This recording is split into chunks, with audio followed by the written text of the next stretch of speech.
Isang mapagpalang araw po sa inyong lahat, mga minamahal kong mga kapatid sa Panginoon. Ito po ang inyong lingkod, si Pastor Roel Camia po, mula po dito sa Winnipeg, Manitoba, Canada. Para po sa ating pag-aaral ng salita ng Diyos ngayon pong umaga, welcome po mga kapatid sa Tinig ng Pag-asa. Bilang pagpapatuloy po ng ating pag-aaral sa Aklat ng Mga Gawa, in the Book of Acts, ipagpapatuloy po natin ngayon ang ating pagtalakay sa chapter 1 at ang ating pamagat ngayong araw sa ating pagtalakay ay Waiting on the Lord's Promise. Ito po ay sa chapter 1 verses 12 hanggang 26. Mahaba-habang basahin po tayo ngayong umaga. Samahan po ninyo ako sa atin pong pag-aaral. Acts 1:12-26. Then the apostles returned to Jerusalem from the hill called Mount of Olives, a Sabbath day's walk from the city. When they arrived, they went upstairs to the room where they were staying. Those present were Peter, John, James, and Andrew, Philip and Thomas, Bartholomew and Matthew, James, son of Alphaeus, and Simon the Zealot, and Judas, son of James. They all joined together constantly in prayer, along with the women and Mary, the mother of Jesus, and with his brothers.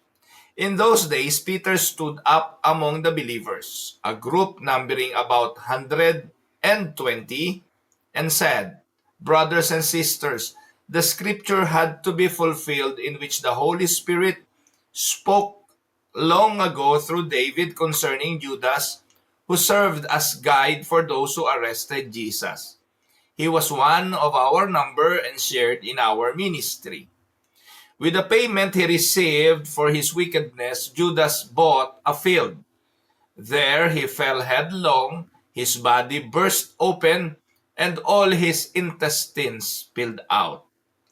Everyone in Jerusalem heard about this, so they called that field in their language Akeldama, that is, field of blood. For said Peter, it is written in the book of Psalms, "May his place be deserted, let there be no one to dwell in it, and may another take his place of leadership."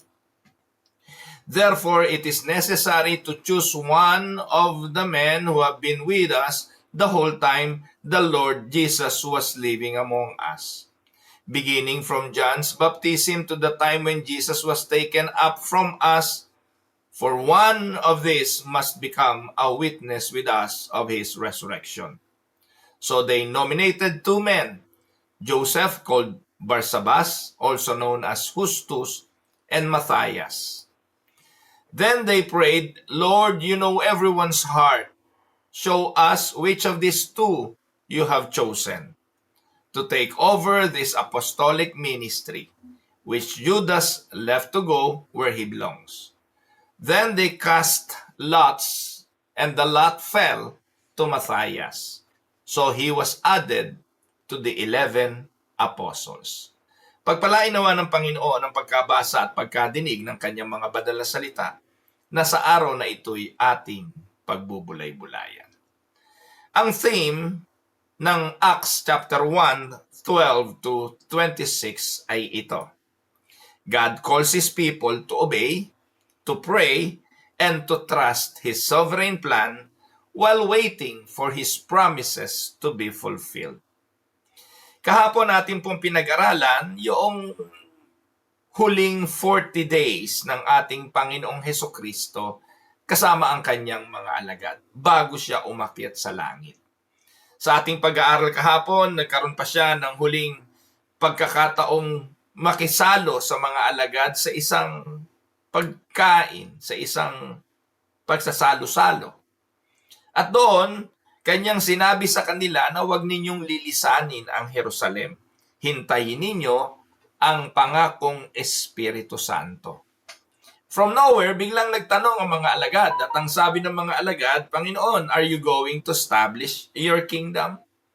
Ating pinag-aralan kahapon na sa isipan ng mga alagad, dahil hindi pa naman umalis agad ang Panginoon at siya ay nabuhay sa mga patay, this was just an extraordinary thing.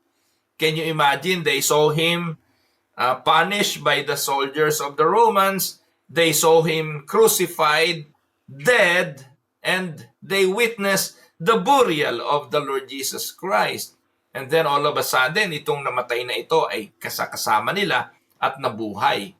Kung yung pagiging patay ay napagtagumpayan at ang kamatayan ay napagtagumpayan, ano ang hindi kayang gawin ng kanilang Panginoon? Kaya sa kanilang isipan, baka hindi hopeless case ang ating Panginoon at pwede niya talagang itayo ang kaharian niya, gibain ang kapangyarihan ng Romano, ng Roman Empire, at ma-establish ni Jesus ang kanyang kingdom. Kaya nung tinanong nila ang Panginoon, are you going to establish your kingdom? Ang sagot ng Panginoon ay hindi ninyo alam kung kailan ito mangyayari. Hindi sinabi ng Panginoon na, no, I will not establish my kingdom. In fact, Jesus was already established who He is, His redemptive plan, and what His kingdom should be. Pero, para malaman kung kailan mangyayari ito, kailan ito magaganap, sabi ng Panginoon, hindi para sa inyo na maalaman ang mga bagay na ito. And then, bigla siyang nagpaalam, no? Isinugo nila, ikinumisyon ng Panginoon ang mga alagad, and then He went up to heaven. At ang sabi, nakubli siya ng mga ulap at hindi na nila siya nakita. So ngayon, ito ngayon yung continuation. Ang mga alagad, pagkatapos na mangyari ang mga bagay na yon, ay bumalik na sila sa Jerusalem, galing doon sa Mount of Olives kung saan naganap ang pangyayaring ating pinag-usapan kahapon. At pagbalik nila, naandun sila ngayon sa senaryo kung saan sinabi ng Panginoon sa kanila na maghintay sa Jerusalem. Mga kapatid, have you ever been in a season of waiting? Like waiting for an answer, waiting for direction, waiting for God to move. Alam niyo mga kapatid, waiting is one of the hardest things for Christians to do because it requires trust in God's timing rather than our own. Di ko po alam kung anong hinihintay nyo. Pero kami pong aming pamilya, we are waiting for our first apo. Para sa aking anak na si Ru at si Ruben, yung kanilang first pamangkin. Para kay Yenyen at para sa aming manugang na si Dayan, ang kanilang first baby. Ang amin pong unang apo ay lalabas this month sa kalooban ng Diyos. Ito na po yung huling buwan ng panganganay ng amin pong manugang. And we are so excited. Excited dahil hindi ko po ma-imagine, no, wala sa aking isipan na magiging lolo na po ako. Sa mga inaanak, sa mga pamangkin, may mga apo na po ako. Pero sa akin pong mga anak, wala pa ho akong apo. This is our first. Kagabi po, nagkakapi-kapi kami sa isang coffee shop. Kasama ko po yung aking mga anak, kasama namin yung aming manugang. Pinagmamasdan ko yung tiyan ni Dayan, ni Didang. At tinitingnan ko na nasipa yung baby. No? Sabi ko, ay gumagalaw. No? Talagang kitang-kita nyo gumagalaw yung baby doon sa tiyan. Marahil yung apo namin ay nakikimarites na rin sa aming mga pinagkukwentuhan ng aking family kagabi. At naghihintay pa ho kami ngayon kung kailan ito mangyayari. Though we made some preparation, Yenyen and Dayan made their own preparations para sa paglabas ng baby ito. Pero aminin natin o hindi mga kapatid, anuman yung bagay na ating hinihintay, waiting is one of the hardest things for everyone. So in Acts chapter 1, 12 to 26, the disciples were in a waiting period. The Lord Jesus, though the Lord commissioned them to go into the world to preach the gospel, but the moment to do that is not yet. They need to wait for a period. Jesus had ascended into heaven, but the promised Holy Spirit had not yet come. They were told to wait in Jerusalem instead of wasting time or growing restless. They prepared their hearts through prayer and obedience. Alam nyo, may magandang mensahe nga rito Hindi pa man natin tinatalakay ang mga talata. Sa panahon ng paghihintay, hindi dapat mag-aksaya ng panahon na walang ginagawa. The disciples prepared their hearts. And how? Through prayer and through obedience. At makikita natin, hindi naman nila ginugulang yung panahon nila sa prayer by being idle, kung hindi, kung ano yung schedule of the day, yung mga kailangang pagpasyahan at mga bagay na kailangang gawin, isinakatuparan po nila yon while waiting. Kaya, tingnan natin ang context ng ating pag-aaral. Mga kapatid, the book of Acts, written by Luke, balik-aral tayong konti, records the continuing work of Jesus through the Holy Spirit in His church. In Acts 1:1-11, diniscuss natin ito kahapon, Jesus commissions His disciples to be witness in Jerusalem, in all Judea and Samaria, and to the end of the earth. So, He promises the coming of the Holy Spirit, but commands them to wait in Jerusalem. Ngayon, itong Acts 1:12-26, which is ito yung ating paksang talata ngayon, shows what they did in those 10 days before Pentecost. Anong ginawa nila sa 10 araw na yon bago dumating yung araw ng Pentecostes? Now, let us do an expository outline and discussion of each verses. 1. They obey God. They become obedience in the Lord in the period of waiting. Makikita natin ito sa verses 12-14. Then they returned to Jerusalem from the mount called Olivet, and when they had entered, they went up to the upper room. All this with one accord were devoting themselves to prayer. Let us do a verse-to-verse explanation. Verse 12, anong ginawa? They returned to Jerusalem from the Mount of Olivet, which is near Jerusalem, a Sabbath day's journey away. Mount Olives is significant. This is the hill east of Jerusalem from which Jesus ascended. Mababasa din natin yan sa Luke 24:50-51. So, ito pong Mount Olive holds prophetic significance kasi sa Zechariah 14:4, ang sabi po doon bilang prophecy, the Messiah will stand on the Mount of Olives when He returns. So, may propesya na sa lugar na ito kung saan ang Panginoon ay umakyat, doon din siya babalik. Ayan. So, binanggit yung Mount of Olives, binanggit din yung Sabbath day's journey. Yung Sabbath ay yung Sabbath day's journey, isang measurement ito ng mga Hudyo for how a person could travel on the Sabbath without breaking the law. No, kasi meron lang pag araw ng Sabbath, meron ka lang mga pwedeng gawin. Meron ka lang mga lugar na pwedeng puntahan at merong sukat ang iyong paglalakbay nang hindi ka lumalabag doon sa Sabbath law. So roughly mga 2,000 cubits yon or 0.6 miles or 1 kilometer. So yun po yon.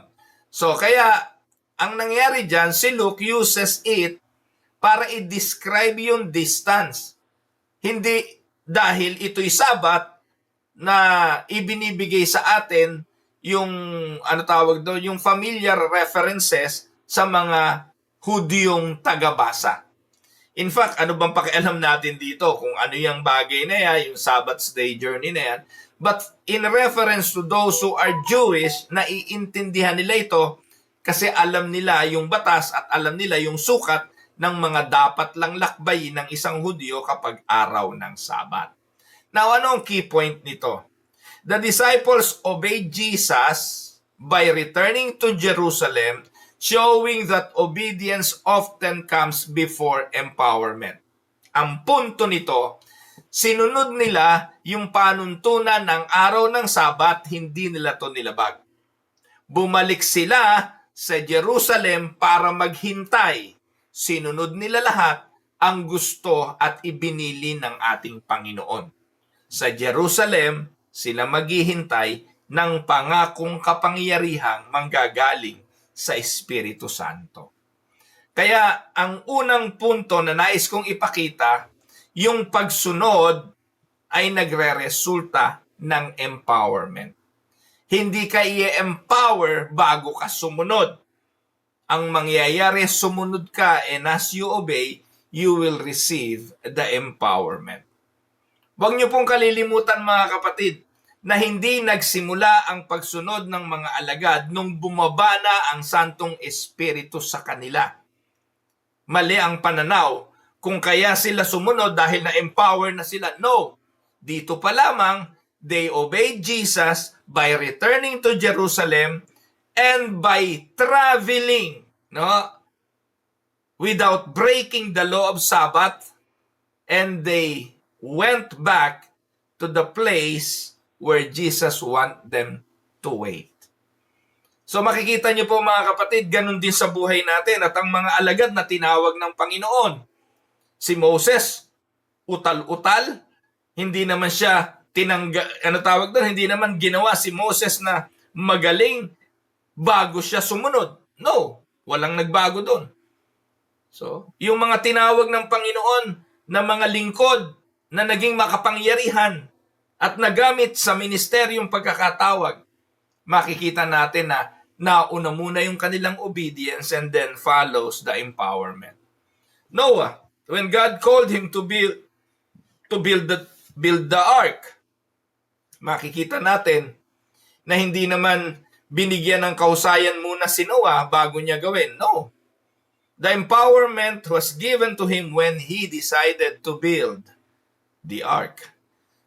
Gideons, yung mga makakapangyarihang mga tao sa banal na kasulatan.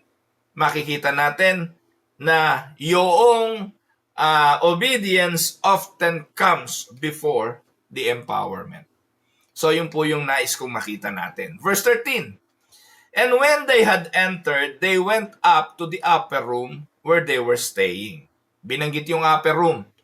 Upper room, likely the same place where they had shared the Last Supper with Jesus sa Luke 22 verse 12. Lugar na ito na kanilang usual na pinagtipunan. And where he had appeared to them probably after the resurrection.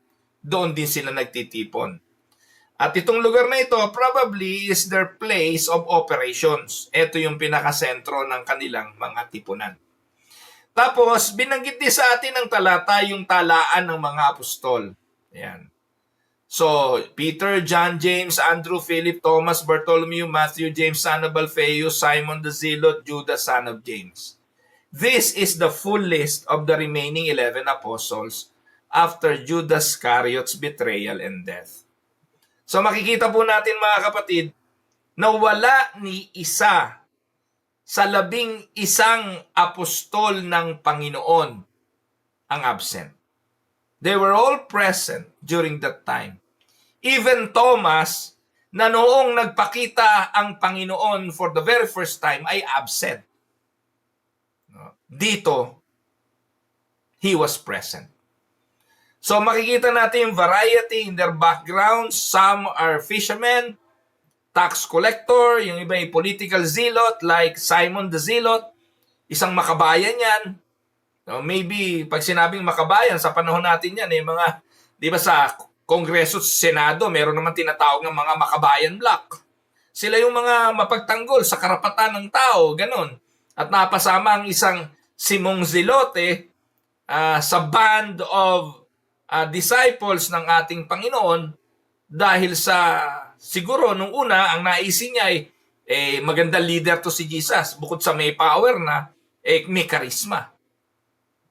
Pero sa pagkakataong ito, marahil he was truly convinced that Jesus was the Messiah when Peter declared na you are the Christ, the Son of the living God.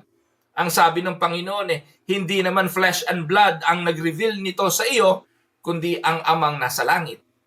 And at that point, I do believe all of these 11 apostles are convinced right now that Christ is the Son of God and He is God.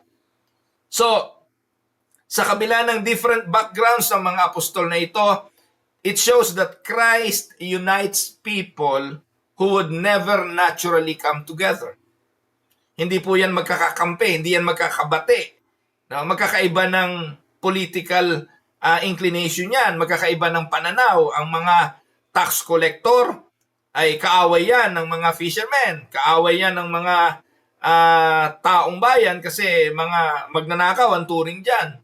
Yung mga politically inclined person, galit yan sa gobyerno, galit yan sa mga tax collector.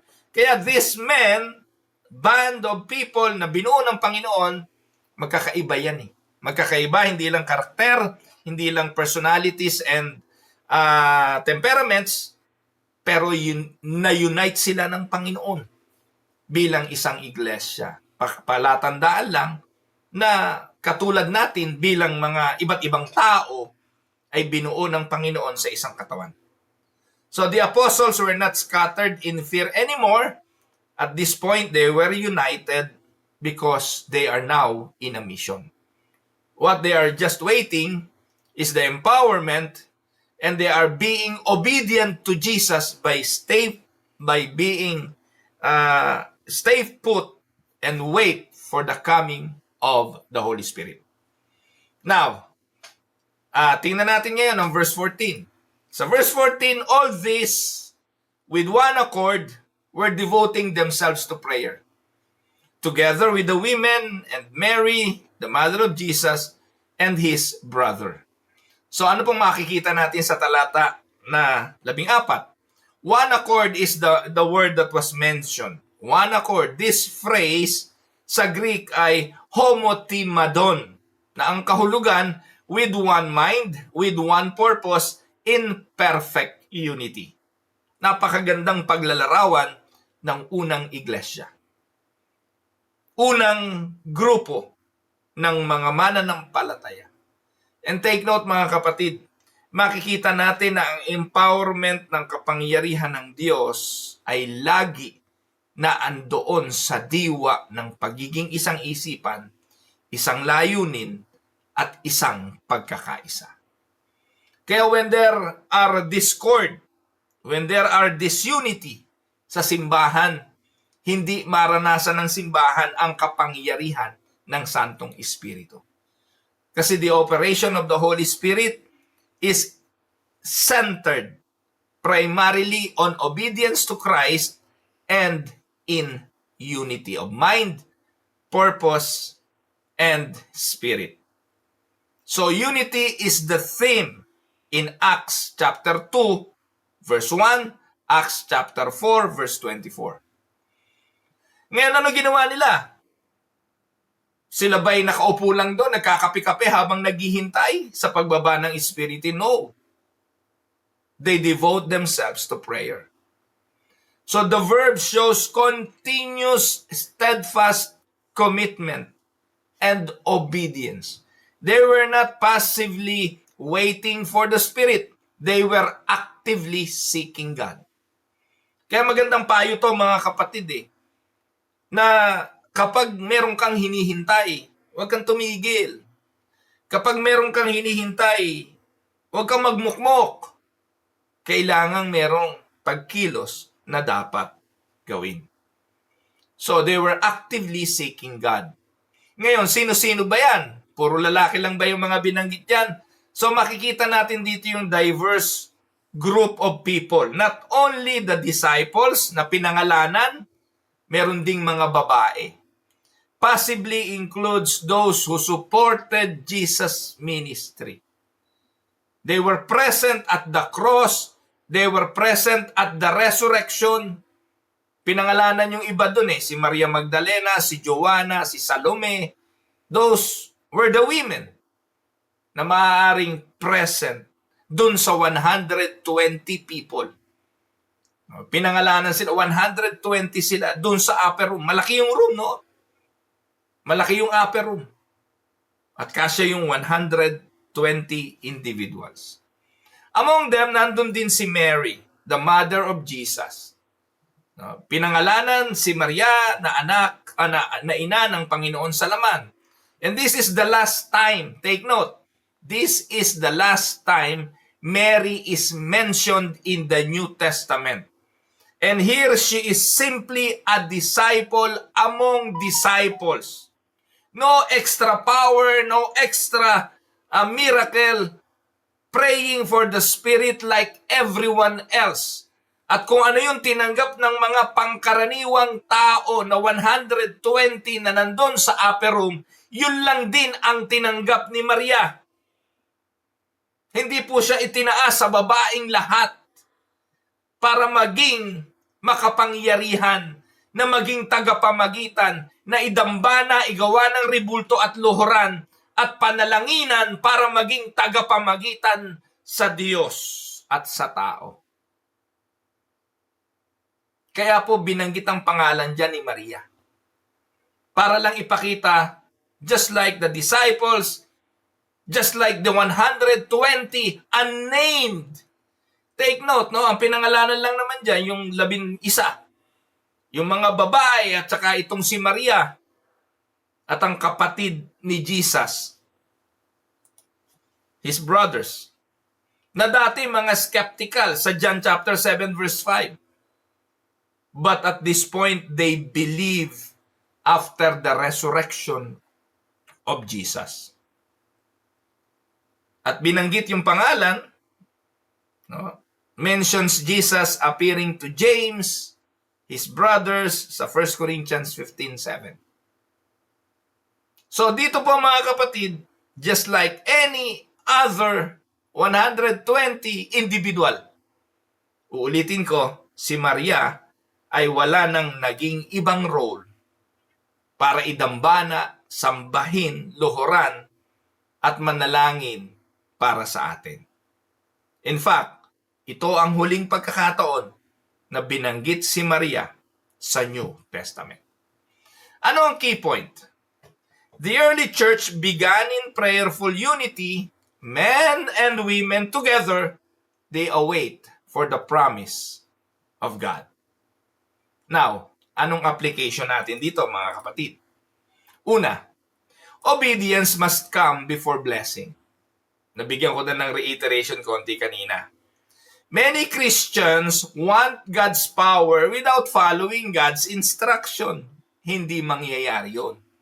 Ang pagpapala ay hindi nangyayari sa pagsuway.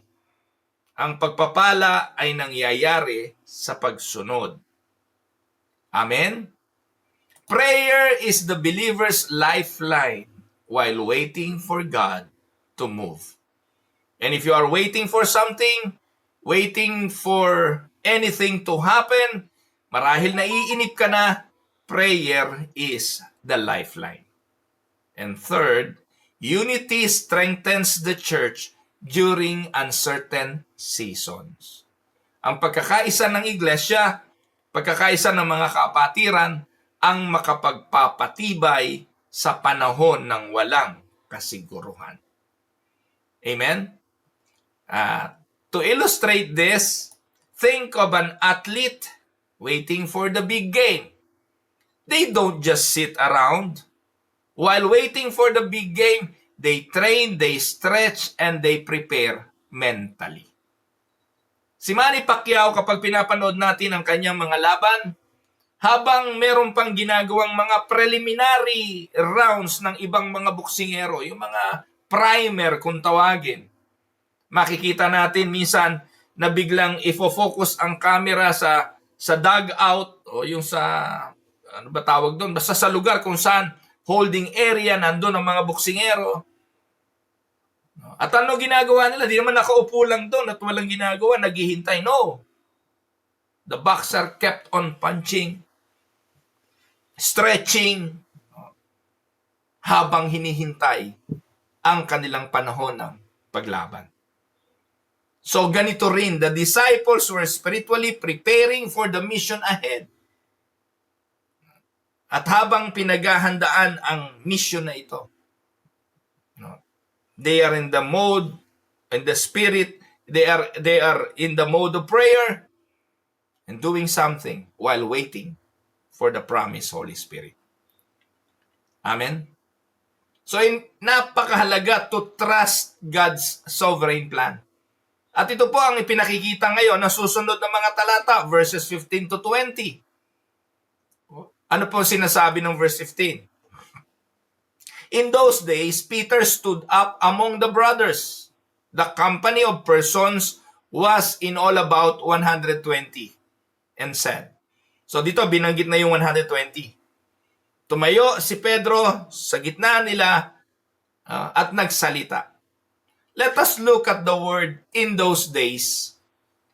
It refers to the days after the ascension. Take note, those days refer after Jesus ascended sa langit. And this is before the Pentecost. Hindi pa bumababa ang Santong Espiritu. Tumayo na si Pedro at meron siyang sinabi. Mamaya natin pag-usapan yung sinabi. At ang sabi, Peter stood up. Peter is now acting as a leader among the apostles. Kasi binanggit naman sa John 21 yan di ba?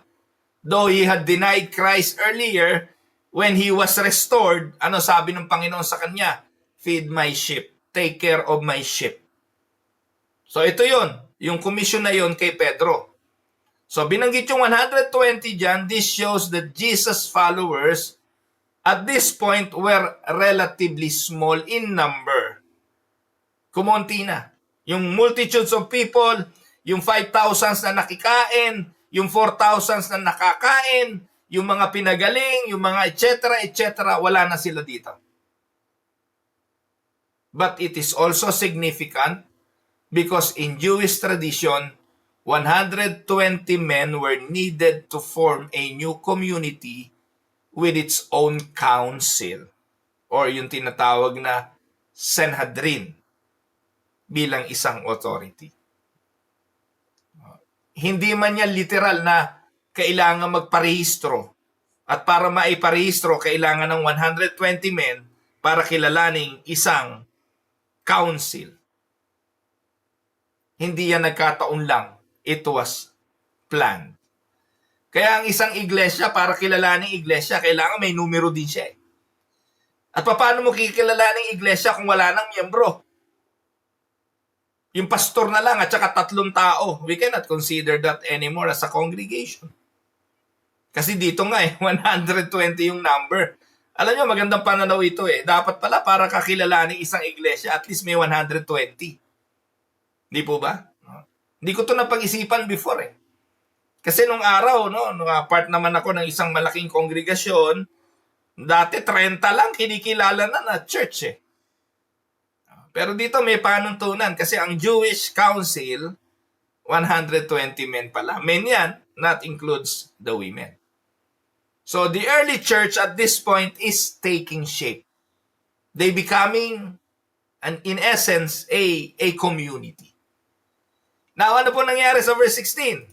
Verse 16, brothers, ito ang sabi ni Peter, the scripture had to be fulfilled, which the Holy Spirit spoke beforehand by the mouth of David concerning Judas, who became a guide to those who arrested Jesus.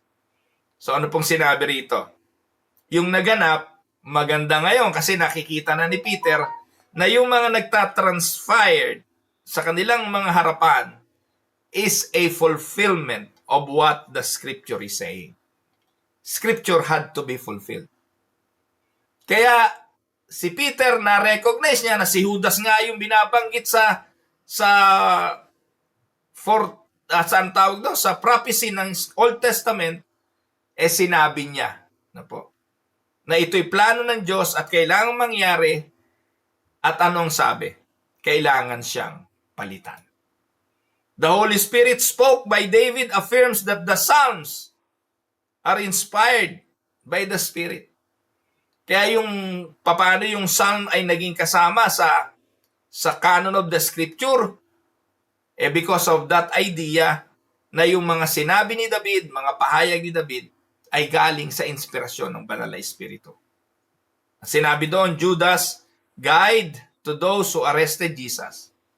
Judas' treachery was personal. He knew Jesus, and tragic, he used his closeness to Jesus to lead the enemy. At anong sabi? Sa verse 17, dahil siya ay kasama natin dati and was allotted his share in this ministry. Ano pong ibig sabihin? Verse 17 declares that Judas was once a full member. He was not just an invited member or temporary member or yung tinatawag na probationary member. Judas was a member of full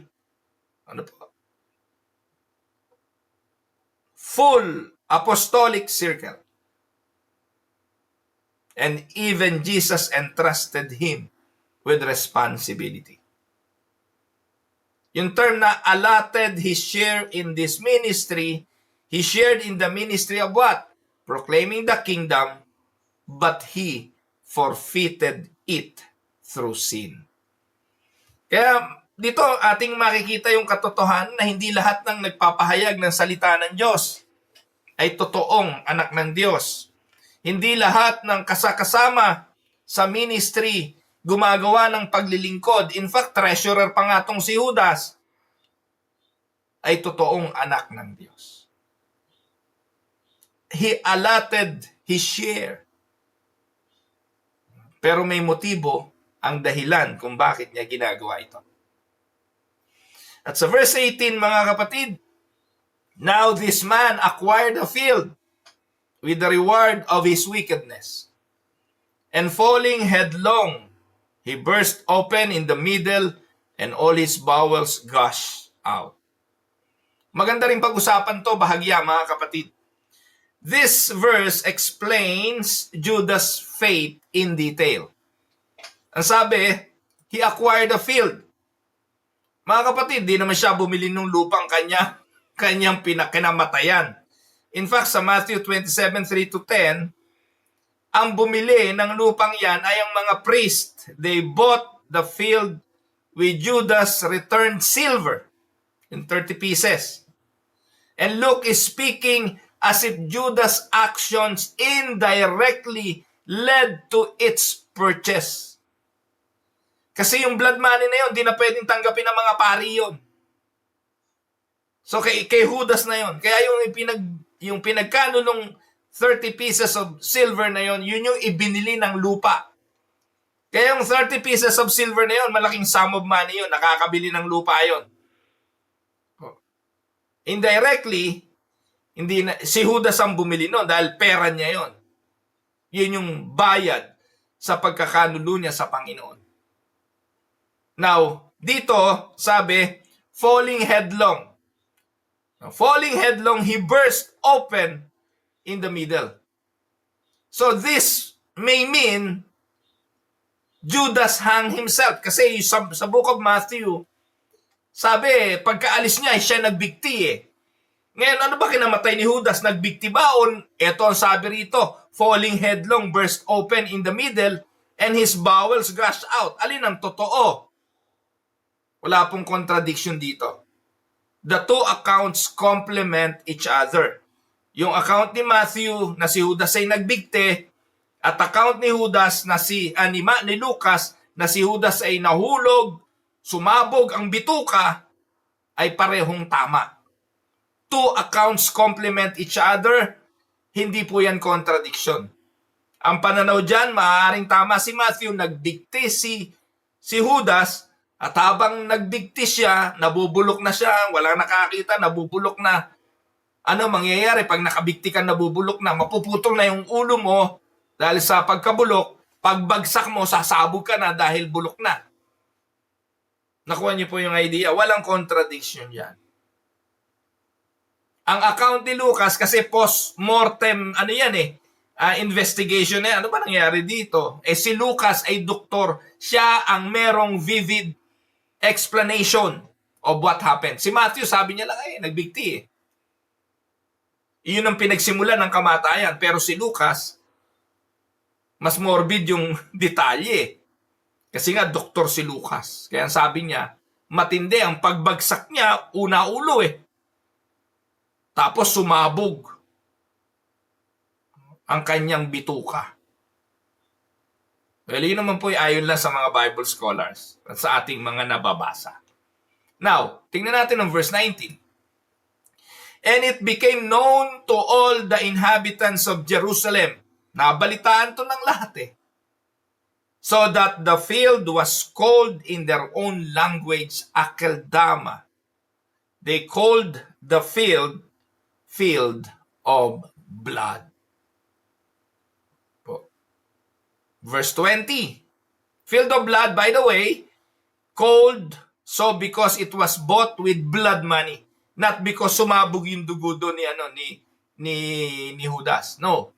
Sa Matthew 27:6-8, ito po ay blood money yung ipinambili, and it is associated with Judas' violent death also. Kaya tinawag itong Akeldama. In their own language, na ang kahulugan ay Akeldama. Aramic name yan. Shows Luke is recording a well-known local term. Yan. So verse 20 na tayo. For it is written in the book of Psalms, may his camp become desolate, and let there be no one to dwell in it, and let another take his office. So ito ang sinasabi ng Psalms, na yung lugar na kanyang pag-aari ay magiging disyerto, desolate, walang tatahan doon. At ang kanyang posisyon ay papalitan. May kukuha ng kanyang office. Peter quotes Psalm 69:25, Psalms 109:8. So baka sinasabi nyo, nasan ba yung mga yan sa Psalms? Ayan. Judas' replacement is biblically warranted. Camp become desolate speaks of judgment on the wicked and the emptying of their place. Yan ang magiging resulta ng mga tao na hindi kasama at hindi pinili para sa kaligtasan. That speaks of the judgment of the wicked. And let another take his office. Establishes the principle that Judas' apostolic role should be filled by someone else. Kailangang palitan yung kanyang apostolic role. Now, bakit? Kasi at this point in time, kailangan 12 ang apostol bago bumaba ang Santong Espiritu. Kasi originally, 12 talaga ang pinili ng Panginoon, probably because of the 12 tribes of Israel. I don't want to speculate on that, but I would like to cite some theological insights. 1. God's sovereignty in human sin. Judas' betrayal was foreseen, and it was foretold. Walang nalilingid sa Diyos. Alam ng Diyos kung sino ang Kanya, alam ng Diyos kung sino ang hindi Kanya. God's purposes stand even through wicked actions of men. Amen? Mangyayari at mangyayari ang plano ng Diyos, hindi ito pwedeng itwart ng human decision. So the authority of Scripture, Peter bases the church action saan? On the Old Testament, affirming the Spirit's authorship.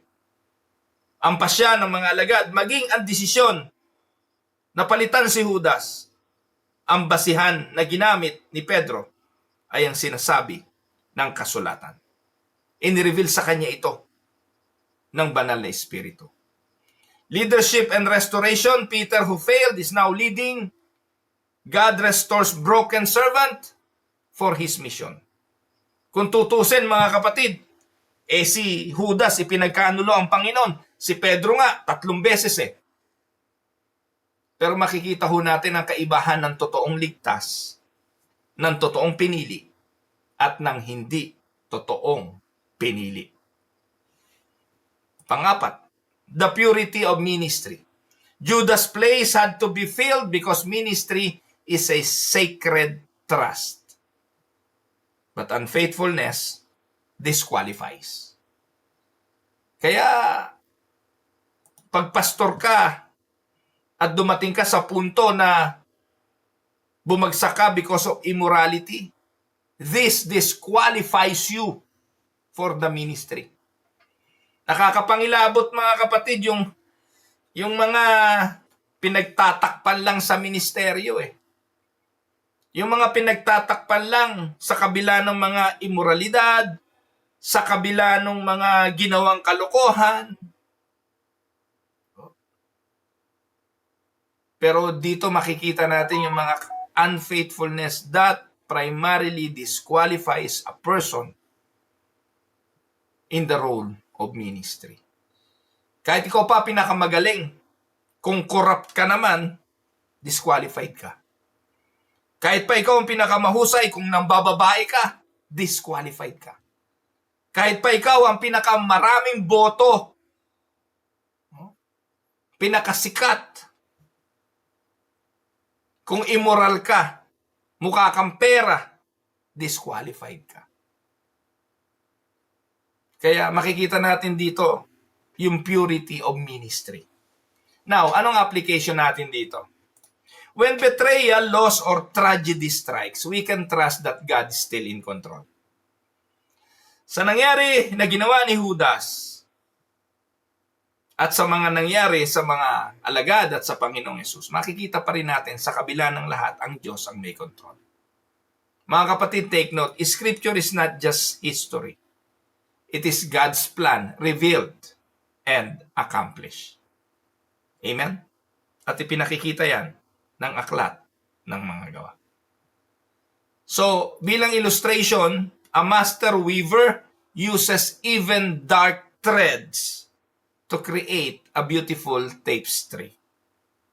The beautiful tapestry was created using dark threads. Likewise, God uses even the sins of men to accomplish His purposes. Can we say amen? Now, puntahan natin ang verses 21 to 26. Merong magandang matututunan tayo rito. At ang ating unang makikita yung seeking God's guidance in the decision making. They need to make a decision here. Ano ang gagawin natin sa ating mga pagpapasya? Makikita natin yan sa verses 21 to 22. So one of the men who have accompanied us during all the time that the Lord Jesus went in and out among us, beginning from the baptism of John until the day when he was taken up from us, one of these men must become with us as a witness to his resurrection. Then Peter lays out the qualifications for the replacement apostles. 1. A consistent discipleship. The man must have been with Jesus from the time of John's baptism until the ascension. So ang ipapalit, kailangan kasama na nila bago pa magsimula ang ministeryo. Kasama na nila nung panahon sa pagbabautismo ni Juan. Kasama na nila hanggang sa ang Panginoon ay umakyat sa langit. Ito ang unang qualification ng papalit kay Judas. This ensured he had first-hand experience of Jesus' ministry, miracles, teaching, death, and resurrection. Pangalawa, eyewitness of the resurrection. The primary role of an apostle was to testify that Jesus did not only live and do ministry, but Jesus truly rose from the dead. Saksi. Kaya mga kapatid, hindi na tayo naniniwala na meron pang apostol sa panahon ngayon. Yang mga apostol na yan, si Ferriol at yung anak ni Ferriol, si Carillo at kung sino pa mang nagpapakilalang mga apostol sa panahon natin ngayon ay mga huwad at peking apostol. Why? Kasi ni-layout ni Peter ang qualification ng isang apostol, consistent discipleship ang unang-una sa panahon pa ni Juan hanggang sa pag-akyat ng Panginoon. Tanong, nung umakyat ba Panginoon, meron pang nakasaksi? Wala na. Tanong, meron pa bang ibang apostol maliban dyan sa 12 na makikita tayo sa panahon ng New Testament? Alaws. Lawa na. Bakit sa panahon natin ngayon naglilitawan ng katakot-takot ng mga apostol? Mga kapatid, fake ang mga yon. Dapat po ay witness saan? Sa ministeryo ng Panginoon, nasaksihan ng mga yan. Ang tanong siguro bakit si Pablo naging apostol? Kasi nasaksihan lahat ni Pablo yan. Naging persecutor siya ni Kristo, nasaksihan niya ang lahat ng yan. At hindi lang yon, ang pagkabuhay ng Panginoon sa mga patay ay nasaksihan ni Pablo sa daang Damasco. Face to face, he saw Jesus as a resurrected Christ. Pagkatapos nun, wala na. Kaya kayo, mga nasa apostol ni Ferriol, yung mga simbahan dyan sa Dasmariñas, marami rin dito nun sa Winnipeg Pag ang leader ninyo apostol, niloloko lang kayo ng mga yan. So anong theological note? Apostleship was not open to just anyone with spiritual zeal. Apostleship was a unique and repeatable, take note, unrepeatable office tied to being an eyewitness of Christ's earthly ministry and His resurrection. This is why the New Testament apostles are limited in number. Amen, mga kapatid. Now let us go to verse 23. And they put forward 2, Joseph called Barsabas, who was also called Justus, and Matthias. 2 qualified men are presented.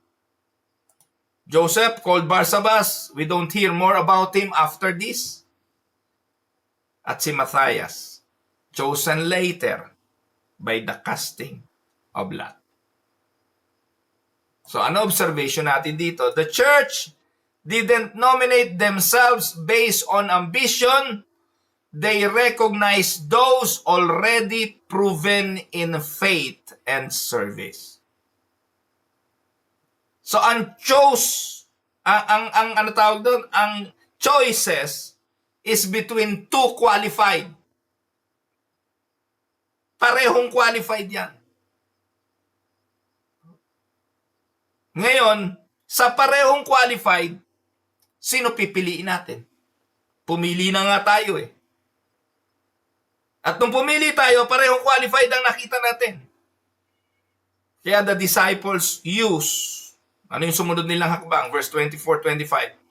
And they prayed and said, You Lord, who know the hearts of all, show which one of these 2 you have chosen to take the place in this ministry and apostleship from which Judas turned aside to go to his own place. And here's the key. Prayer first. They didn't rely on human decision making alone. They recognize God's sovereignty. They acknowledge that God had already chosen the replacement. They simply sought His revealed will. So, Judas' faith is described soberly to go to his own place.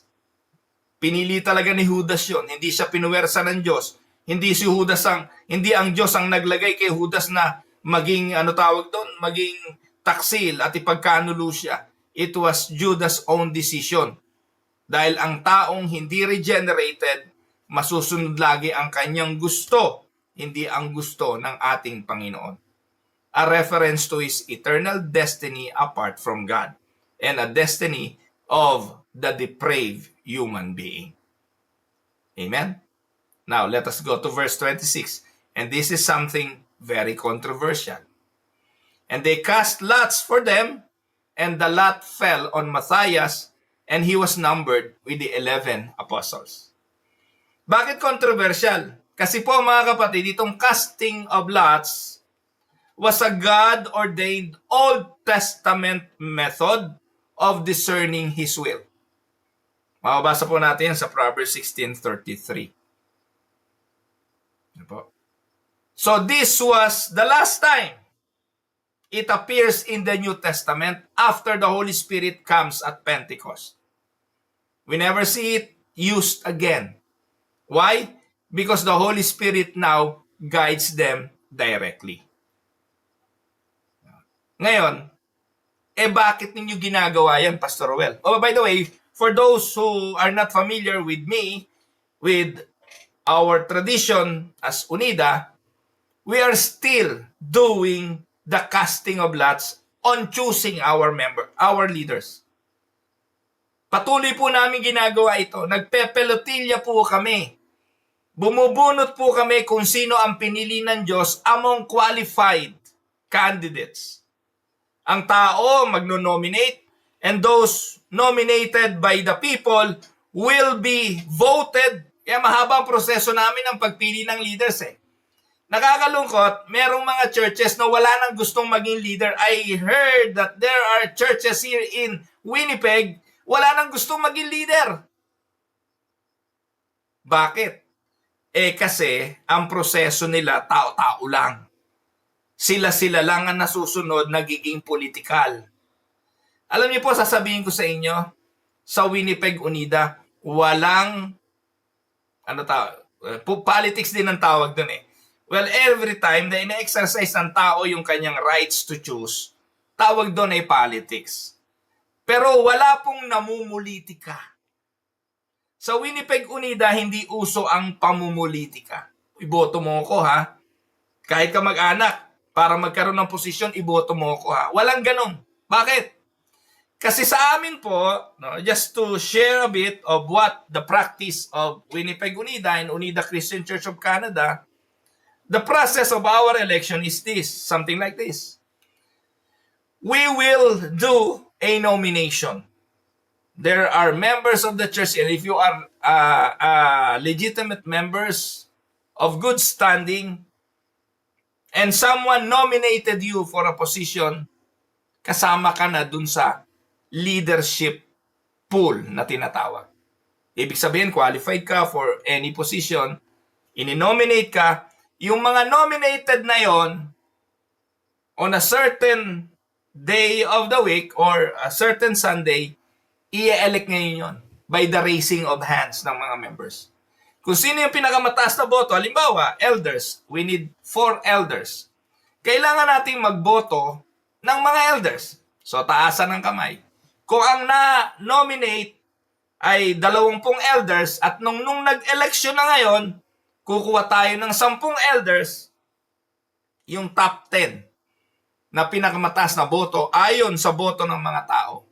Sila yung qualified para ngayon i-cast lots.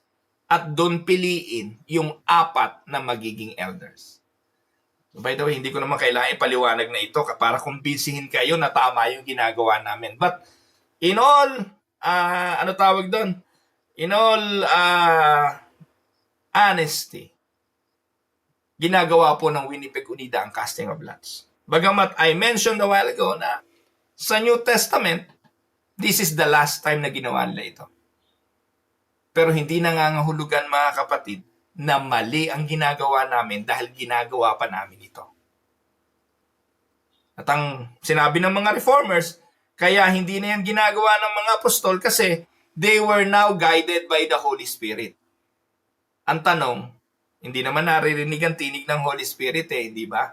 Kaya kami, para lubusan naming matiyak na ang mga leaders na ilalagay namin ay guided talaga kami ng Holy Spirit. Before doing anything, before the casting of lots, we prayed. Lord, piliin mo po sa pamamagitan ng iyong Santong Espiritu ang itatalaga mo ng mga tagapanguna. And then we ask for the youngest member of the congregation to pick up the name and the decision of the lots. Kaya banal po sa amin ang gawain ito kasi ang Diyos ang pumili sa iyo Kanino ka magre-resign? Ang nakakalungkot po sa mga eleksyon na tao-tao lang, pag ayaw na, they resigned. They quit. Pero what I like about Winnipeg Unida, what we are doing, wala pong nagre-resign. Bakit? Alam namin ang Diyos ang pumili sa amin at dahil pinili kami ng Diyos, hindi siya nagkamali. Even the least qualified person. Even the least qualified person. Dahil baka sa pamamagitan nito, tuturuan pa rin kami ng Diyos. Amen? Now, Matthias becomes the 12 apostles, restoring the symbolic completeness of the group. Amen? Now, anong takeaways? Mahaba na. Isang oras na ako mga kapatid. 1, God calls and qualifies His servants. Apostleship required clear qualification and divine choice. 2, ministry is about faithfulness and not self-promotion. Joseph and Matthias were both already serving. There's no campaigning na ginawa. 3, prayer and dependence on God before major decisions.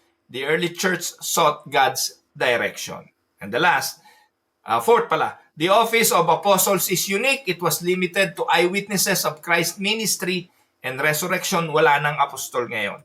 5, God's sovereignty in leadership. Ultimately, it is the Lord who appoints leaders in His church. Kaya kami, we do the pelotilla. In application, major decisions in the church must be bathed in prayer and guided by God's word.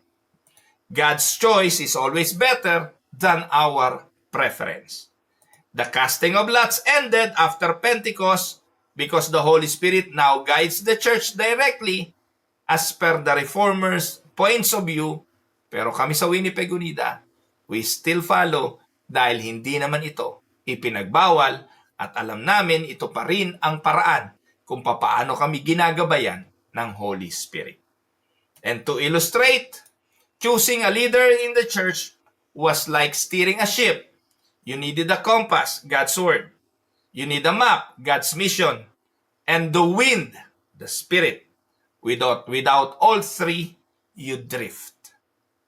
Amen? Alam yan ang mga sailor. Pag naglalayag ka, kailangan mo ng compass, kailangan mo ng mapa, kailangan mo ng hangin for you to be able to sail. Ang mga apostol walang silbi without those things. Amen? Now, bilang practical lesson, 1, obey while you wait. Do not delay obedience because you are waiting for God to act. 2, pray persistently. Waiting time should be praying time. 3, stand on Scripture. God's Word is the anchor in seasons of uncertainty. And 4, trust God's timing and choice.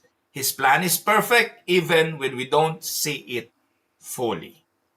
So bilang konklusyon mga kapatid, Acts 1:12-26 shows us that the church mission begins with obedience, prayer, unity, and trust in God's sovereign plan. Amen? Before the Spirit came, the disciples prepared their hearts. In the same way, God often calls us to wait, not to do nothing, but to get ready for the work He is about to do. So bilang reflection questions, 1, how do you typically respond in seasons of waiting? Do you grow restless or do you draw closer to God? 2, what role does prayer play in your preparation for God's work? Third, how does trusting in God's sovereignty change the way you see trials or delays? And the last, mga kapatid, what decisions right now need to be brought before God in prayer? Tayo po'y tumungo. Tayo po'y manalangin. Heavenly Father, thank you for the reminder that waiting is not wasted when we wait in obedience and prayer. Lord, teach us to trust your word and your plan, even when we do not see the full picture. May you unite our hearts as a church, guide our decisions, and prepare us for the work of the gospel. May we be found faithful as we wait the moving of your Spirit. In Jesus' name we pray. Amen and amen. Ako po ang inyong lingkod, si Pastor Roel Camya po mula po dito sa Winnipeg, Manitoba, Canada, para po sa ating pag-aaral ng salita ng Diyos ngayong umaga, dito po sa Tinig ng Pag-asa. God bless, mga kapatid.